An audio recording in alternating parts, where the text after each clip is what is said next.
विज्ञान के इस रामबाण सीरीज में आप लोग का बहुत बहुत स्वागत है। तो इस विज्ञान के रामबाण सीरीज में आप लोग का 1000 प्लस ऑब्जेक्टिव बताएंगे। तो आप लोग बिल्कुल वीडियो को स्किप करके मत देखिएगा, वीडियो को पूरा देखिएगा और एक भी पार्ट मिस नहीं कीजिएगा। अगर आपको वीडियो पसंद आ जाएगा तो प्लीज़ वीडियो को लाइक कर लीजिएगा, साथ में चैनल को सब्सक्राइब करके बेल आइकन को भी प्रेस कर लीजिएगा। और अगर आप लोग का दोस्त होगा तो कोई उसके पास भी शेयर कर दीजिएगा। तो चलिए इस पहले पार्ट का पहला प्रश्न देख लेते हैं। तो इस विज्ञान के पहले पाठ के पहले प्रश्न को देख लेते हैं। तो यहाँ पर पहला प्रश्न है, दंत विशेषज्ञ किस दर्पण का उपयोग मरीजों के दांतों का बड़ा प्रतिबिंब देखने के लिए करता है? तो ये किसका करता है? ये करता है अवतल दर्पण का। तो इसका हो जाएगा बी आंसर सही हो जाएगा। चलिए तो अगला प्रश्न देख लेते हैं। अगला प्रश्न है, कौन सा लेंस अपसारी लेंस भी कहलाता है? तो कौन सा लेंस अपसारी लेंस कहलाता है? तो ये भी कहलाता है अवतल लेंस को अपसारी लेंस कहते हैं, अपसारी लेंस कहते हैं। तो इसका ए आंसर सही हो जाएगा। चलिए तो अगला प्रश्न है, पुतली के साइज को कौन नियंत्रित करता है? तो पुतली साइज को कौन नियंत्रित करता है? तो ये करता है परितारिका। इसका क्या हो जाएगा? बी आंसर सही हो जाएगा। चलिए तो अगला प्रश्न है, किस दृष्टि दोष को अवतल और उत्तल दोनों लेंस से बने द्विफोक्सी लेंस द्वारा संशोधित किया जाता है? ये तो किस दृष्टि दोष को किया जाता है? तो ये किया जाता है दीर्घ दृष्टि, इसका किया जाता है जरा दृष्टि दोष को। इसका क्या हो जाएगा? सी आंसर से हो जाएगा जरा दृष्टि दोष। चलिए तो अगला प्रश्न देख लेते हैं। अगला प्रश्न है, एक प्रयोग में अवतल दर्पण द्वारा किसी बिंब का प्रतिबिंब एक पर्दे पर प्राप्त किया जाता है। दर्पण की फोकस दूरी को निर्धारित करने के लिए प्रयोगकर्ता को मापने की ज़रूरत है।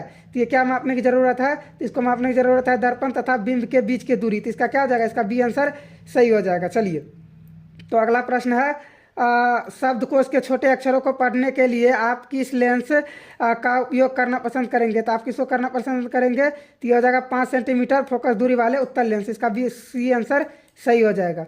चलिए तो अगला प्रश्न देख लेते हैं।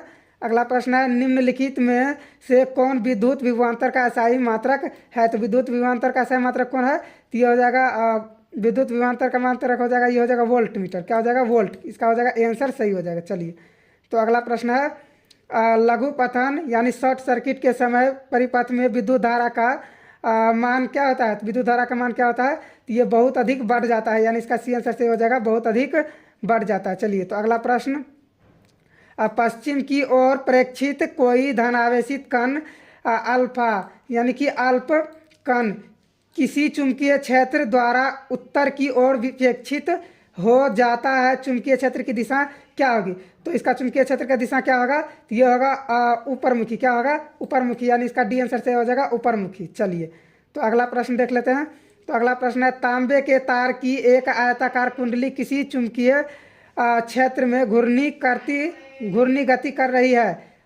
इस कुंडली में प्रेरित विद्युत धारा की दिशा में कितने परिभ्रमण के पश्चात परिवर्तन होता है? तो ये कितने परिवर्तन के पश्चात होता है? तो ये होता है आधे, यानी क्या हो जाएगा? इसका सी आंसर से हो जाएगा आधे। चलिए तो अगला प्रश्न है, किसी विद्युत धारावाही सीधी लंबी परिनालिका के भीतर चुंबकीय क्षेत्र है। तो इसका चुंबकीय क्षेत्र क्या हो जाएगा? इसका हो जाएगा सभी बिंदुओं पर ये क्या हो जाएगा? ये समान हो जाएगा, यानी इसका डी आंसर सही हो जाएगा। चलिए तो अगला प्रश्न है, सौर कुकर के लिए कौन सा दर्पण सर्वाधिक उपयुक्त होता है? तो ये कौन सा दर्पण होता है? तो ये होता है अवतल दर्पण, यानी इसका सी आंसर से हो जाएगा अवतल दर्पण। चलिए तो अगला प्रश्न देख लेते हैं। तो अगला प्रश्न है, चिपको आंदोलन का मुख्य उद्देश्य संरक्षित करना था, यानी क्या था? तो ये था वृक्षों को। क्या था? वृक्षों को, यानी इसका बी आंसर सही हो जाएगा। चलिए तो अगला प्रश्न है, निम्नलिखित में से किस विलयन का उपयोग दीवारों की सफ़ेदी करने के लिए किया जाता है? तो किसको किया जाता है? तो ये किया जाता है CaOH होल ट्वाइस। इसका क्या हो जाएगा? ये बुझा हुआ चुना होता है। तो इसका आंसर क्या हो जाएगा? बी आंसर सही हो जाएगा। चलिए तो अगला प्रश्न है, Na2SO4 प्लस BaCl2 और यहाँ पर ये देखिए ये तीरा का चिन्ह है। तो इसके बाद देखिए ये अभिक्रिया हो रहा है, इधर का अभिकारक है और इधर वाला उत्पाद है। तो यहाँ पर है BaSO4 और प्लस NaCl उपयुक्त रासायनिक अभिक्रिया है, यानी कि ये कौन सा रासायनिक अभिक्रिया है? तो यहाँ पर देख लीजिए, यहाँ पर क्या है?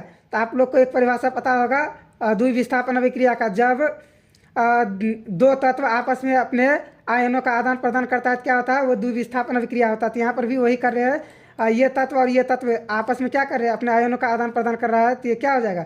ये द्विविस्थापन अभिक्रिया हो जाएगा। इसका क्या हो जाएगा? सी आंसर सही हो जाएगा, द्विविस्थापन अभिक्रिया। चलिए तो अगला प्रश्न है निम्नलिखित में से कौन सा बुझा हुआ चूना है? तो अभी बताए थे बुझा हुआ चूना कौन है? CaOH होल्टोइस, यानी ये हो जाएगा बुझा हुआ चूना। इसका क्या हो जाएगा? बी आंसर सही हो जाएगा। चलिए तो अगला प्रश्न है लवण Na2CO3 का जलीय विलयन का pH है, यानी इसका क्या हो जाएगा?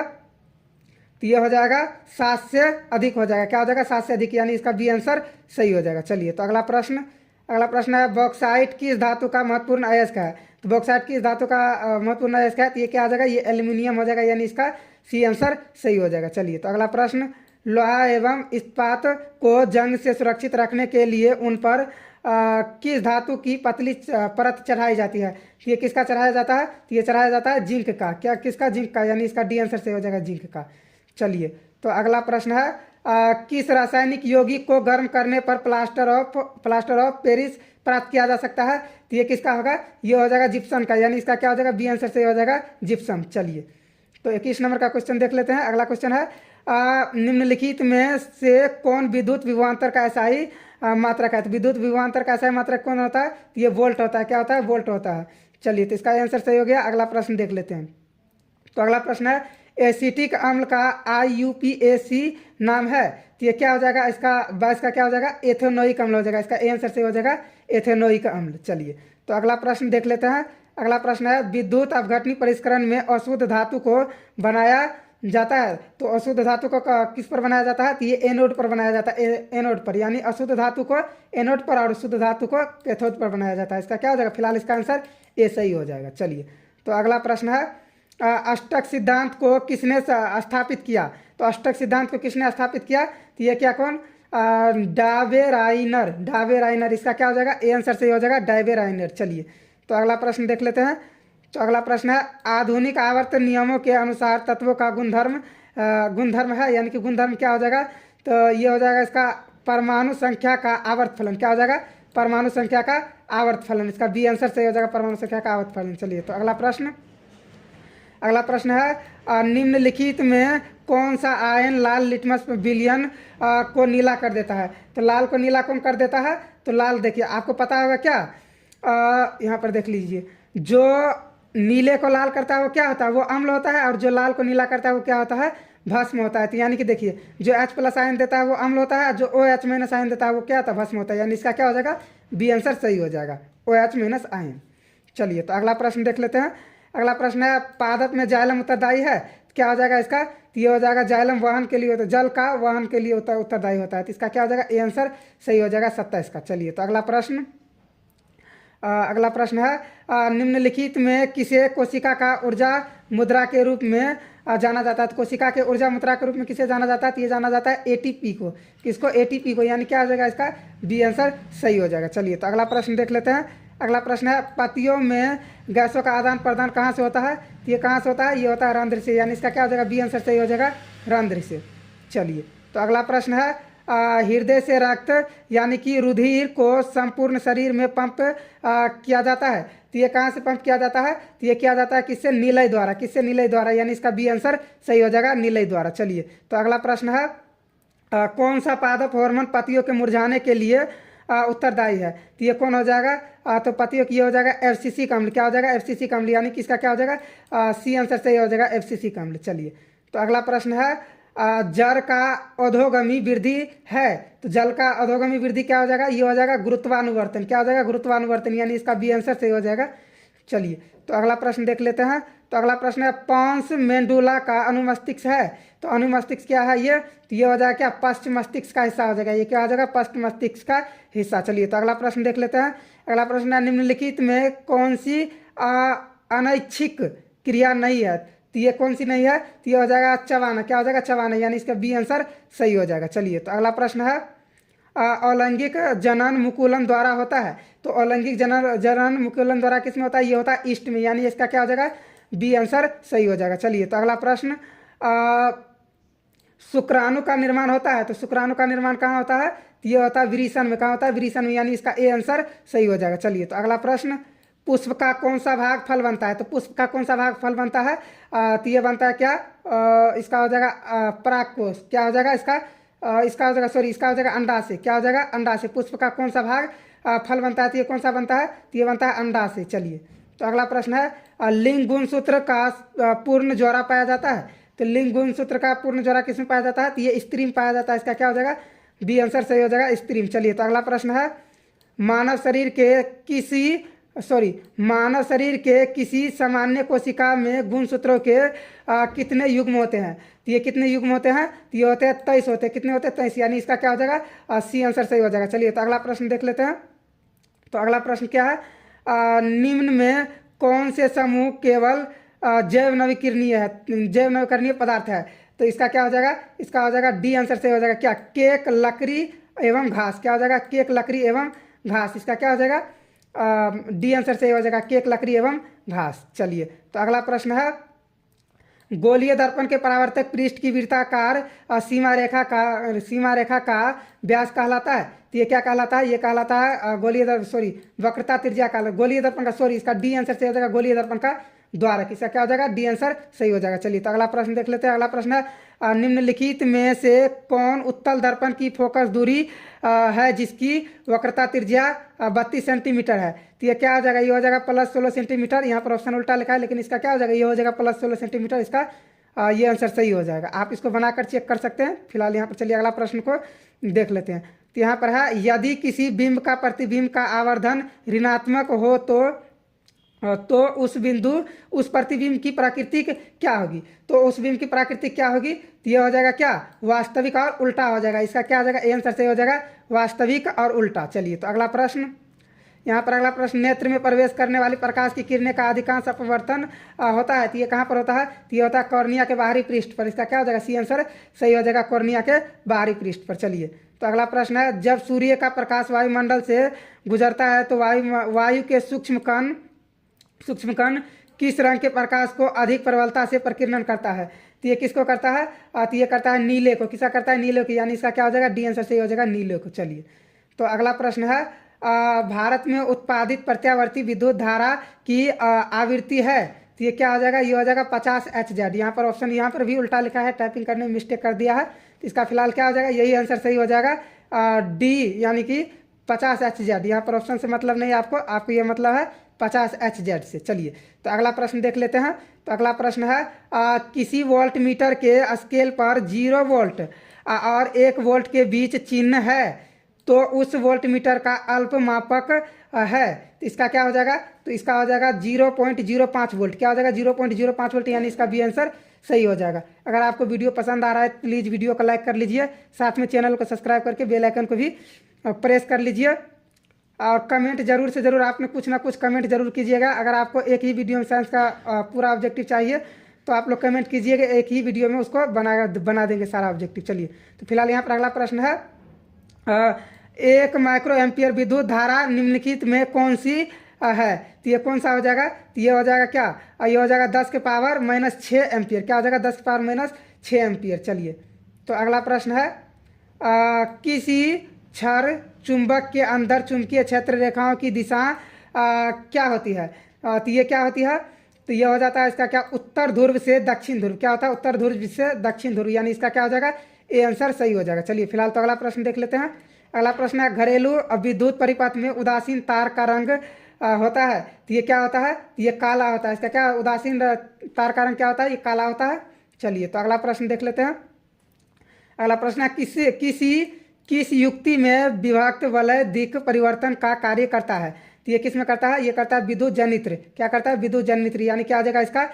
ए आंसर सही हो जाएगा। चलिए, तो अगला प्रश्न जल विद्युत संयंत्र किस ऊर्जा को या विद्युत ऊर्जा में रूपांतरित करता है? तो ये किसको करता है? ये करता है स्थितिज ऊर्जा को, यानी इसका क्या हो जाएगा? डी आंसर सही हो जाएगा। चलिए, तो फिलहाल अगला प्रश्न को देख लेते हैं। अगला प्रश्न है नरोरा नाम के विद्युत संयंत्र किस राज्य में स्थित है? तो ये कहाँ पर है? ये हो जाएगा कहाँ पर? महाराष्ट्र में हो जाएगा। इसका क्या हो जाएगा? महाराष्ट्र, यानी इसका बी आंसर सही हो जाएगा, महाराष्ट्र। चलिए, तो अगला प्रश्न देख लेते हैं। तो क्या हो जाएगा? अगला प्रश्न है यहाँ पर कौन सा लेंस अपसारी लेंस भी कहलाता है? तो कौन सा लेंस अपसारी लेंस कहलाता है? तो यहाँ पर देखिए, यहाँ पर ऑप्शन इसका उल्टा पुल्टा लिखा गया है, लेकिन अपसारी लेंस पहले भी आपको बता चुका है। अपसारी लेंस क्या हो जाएगा? अवतल लेंस क्या होता है? अपसारी लेंस भी कहलाता है। यहाँ पर ऑप्शन टाइपिंग में मिस्टेक कर दिया है, तो इसका क्या हो जाएगा? फिलहाल अवतल हो जाएगा। चलिए, तो अगला प्रश्न देख लेते हैं। अगला प्रश्न क्या है?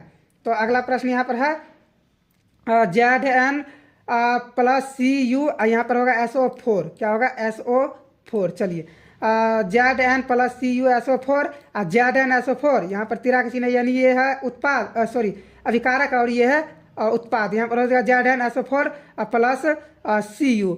तो ऊपर दी गई रासायनिक अभिक्रिया किस प्रकार का है, तो ये किस प्रकार का रासायनिक अभिक्रिया है, तो आप लोग को एक परिभाषा पता होगा, एक तत्व दूसरे तत्व को यौगिक से विस्थापित कर देता है तो वो क्या होता है, तो वो हो जाता है विस्थापन अभिक्रिया। तो इसका क्या हो जाएगा, यहाँ पर भी वही हो रहा है, Zn क्या कर रहा है, कॉपर के उसके यौगिक से विस्थापित कर दिया है, तो ये क्या हो जाएगा, ये हो जाएगा विस्थापन अभिक्रिया, यानी क्या हो जाएगा, इसका बी आंसर सही हो जाएगा। चलिए तो अगला प्रश्न है, कोई विलयन नीले लिटमस पत्र को लाल कर देता है, इसका पीएच मान संभव है। तो आपको पता होगा जो नीले को लाल करता है वो क्या होता है, वो अम्ल होता है, तो यानी अम्ल का पीएच मान 7 से कम होता है, तो 7 से कम क्या है 5 है, तो यानी कि इसका आंसर क्या हो जाएगा, ए आंसर इसका सही हो जाएगा। चलिए तो अगला प्रश्न है, ऑक्सैलिक क्या है, ऑक्सैलिक क्या है, ऑक्सैलिक अम्ल का प्राकृतिक स्रोत निम्नलिखित में कौन है, तो इसका कौन हो जाएगा, इसका तो इसका हो जाएगा टमाटर, क्या हो जाएगा टमाटर, यानी इसका बी आंसर सही हो जाएगा टमाटर। चलिए तो अगला प्रश्न देख लेते हैं। अगला प्रश्न है, निम्नलिखित में कौन सबसे अधिक अभिक्रियाशील धातु है,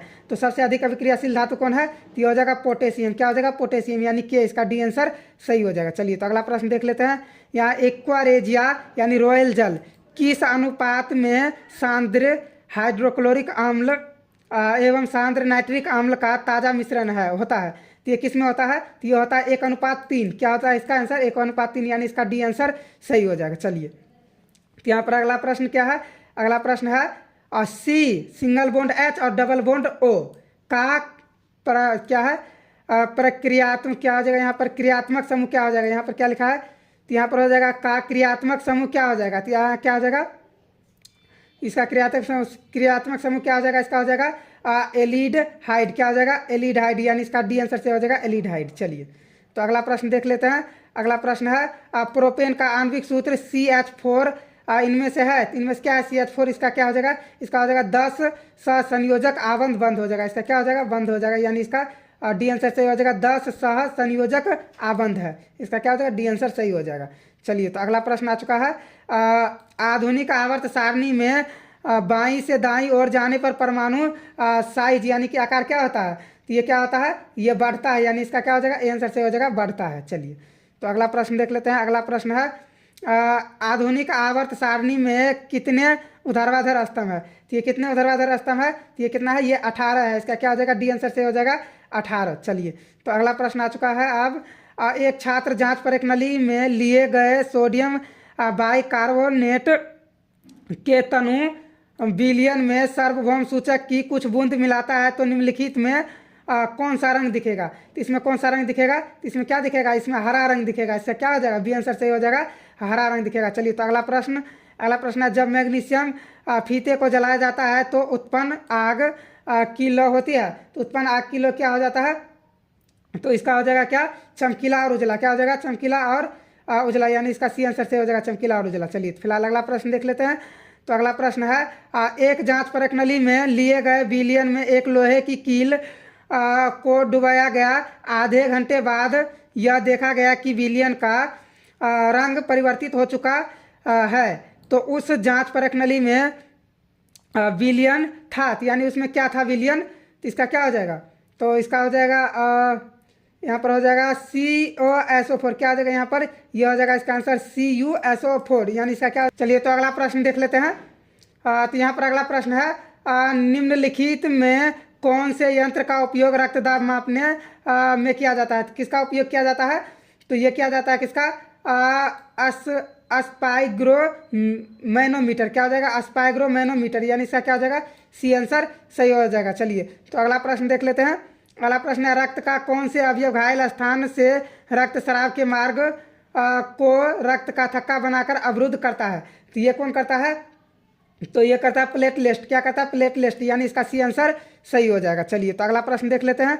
अगला प्रश्न है, अब टूट ग्रंथि को थायरॉक्सिन हार्मोन बनाने के लिए क्या आवश्यक है, तो इसके लिए क्या आवश्यक हो जाएगा, तो ये हो जाएगा थायरॉक्सिन हार्मोन बनाने के लिए, यानी इसका हो जाएगा डी आंसर सही हो जाएगा क्या सोडियम क्लोरीन फास्फोरस, इसका क्या हो जाएगा डी आंसर सही हो जाएगा इनमें से सभी। चलिए तो अगला प्रश्न देख लेते हैं। तो अगला प्रश्न है, मस्तिष्क का कौन सा भाग शरीर की स्थिति तथा संतुलन का अनुरक्षण करता है। तो ये कौन करता है? तो ये करता है अनुमस्तिष्क। कौन करता है? अनुमस्तिष्क। यानी क्या हो जाएगा इसका? सी आंसर सही हो जाएगा। चलिए, तो अगला प्रश्न है, पादप हार्मोन साइटोकाइनिन सहायक है। तो पादप हार्मोन साइटोकाइनिन सहायक है, ये किसके लिए है? तो ये हो जाएगा किसके लिए? परोह क्या है? परोह के अग्रभाग की लंबाई में वृद्धि के लिए, तने के वृद्धि के लिए, पादप का प्रकाश की ओर मुड़ने के लिए। तो यानी क्या हो जाएगा इसका? डी आंसर सही हो जाएगा, इनमें से सभी। चलिए, तो अगला प्रश्न देख लेते हैं। हाइड्रा में प्रजनन की विधि निम्नलिखित में से कौन है? तो हाइड्रा में प्रजनन की विधि कौन है? तो ये हो जाएगा मुकुलन हो जाएगा। क्या हो जाएगा? मुकुलन। यानी इसका सी आंसर सही हो जाएगा। चलिए, तो अगला है, पुष्प का कौन सा भाग परागकण बनता है? तो पुष्प का कौन सा भाग परागकण बनता है? तो ये पुंकेसर बनता है। यानी इसका क्या हो जाएगा? सी आंसर सही हो जाएगा। चलिए, तो अगला प्रश्न है, निम्न में कौन मानव में मादा जनन तंत्र का भाग नहीं है? तो मादा में जनन तंत्र का भाग कौन नहीं है? तो ये क्या है? शुक्रवाहिका नहीं है। यानी इसका क्या हो जाएगा? सी आंसर सही हो जाएगा। चलिए, तो अगला प्रश्न है, वसंगत नियमों का प्रतिपादन किसने किया? तो ये किसने किया? तो ये क्या ग्रेगर जॉन मेंडल ने। किसने किया? Gregor John Mendel. यानी इसका डी आंसर सही हो जाएगा। चलिए, तो अगला प्रश्न है, स्त्रियों में लिंग गुणसूत्रों का युग्म होता है। तो ये क्या होता है? तो ये होता है एक्स और एक्स। यानी इसका बी आंसर सही हो जाएगा। चलिए, तो अगला प्रश्न है, यहाँ पर अगला प्रश्न, मंड परीक्षण के लिए हरी पत्ती पर आयोडीन डालने से पहले पत्ती को अल्कोहल में उबाला जाता है। तो ये किस लिए उबाला जाता है? ये क्लोरोफिल को घोलने के लिए उबाला जाता है। यानी इसका बी आंसर सही हो जाएगा। चलिए, तो अगला प्रश्न है, स्लाइड को सर्वप्रथम कंपाउंड माइक्रोस्कोप से देखा जाता है। तो यानी किस पर देखा जाता है? तो ये 10x पर देखा जाता है। यानी कि 10 गुना पर देखा जाता है। इसका क्या हो जाएगा? बी आंसर सही हो जाएगा। चलिए, तो अगला प्रश्न को देख लेते हैं। अगला प्रश्न है, दो तंत्रिका कोशिका के मध्य खाली स्थान को कहते हैं। तो इसको क्या कहते हैं? इसको सिनेप्स कहते हैं। क्या कहते हैं? सिनेप्स। यानी इसका बी आंसर सही हो जाएगा। चलिए, तो अगला प्रश्न देख लेते हैं। अगला और यही लास्ट प्रश्न है। तो इसका क्या हो जाएगा? निम्न में कौन आहार श्रृंखला का निर्माण करता है? तो आहार श्रृंखला का निर्माण कौन करता है? तो ये करता है घास, बकरी तथा मछली। यानी इसका डी आंसर सही हो जाएगा। तो अगर आपको वीडियो पसंद आया है तो वीडियो को लाइक कर लीजिए, साथ में चैनल को सब्सक्राइब करके बेल आइकन को भी प्रेस कर लीजिए। तो ये पहला पार्ट को यहीं पर समाप्त करते हैं और अगला पार्ट में मिलते हैं आप लोग से।